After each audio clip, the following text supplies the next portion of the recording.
अस्सलाम वालेकुम वरहमतुल्लाहि वबरकातुहू। हाँ जी, क्या हाल है? खैरियत से हैं जी? अल्लाह से उम्मीद है कि इंशाअल्लाह तमाम दोस्त खैरियत और आफ़ियत होंगे।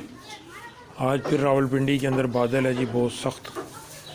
ये जालियों में आप देख सकते हैं कि बाहर धूप नहीं है बिल्कुल, ये सब तरफ से बादल ही बादल है।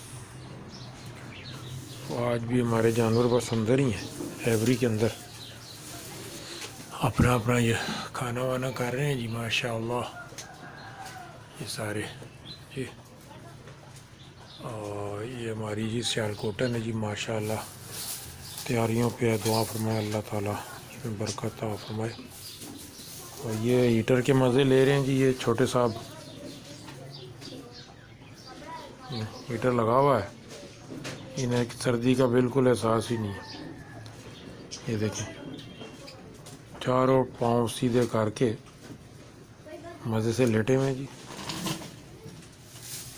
ये देखें इसकी शरारतें देखें जी। नीचे पराली है और हीटर लगा हुआ है और जनाब ये मस्तियाँ कर रहे हैं। उठो जी, उठो। ये है जी।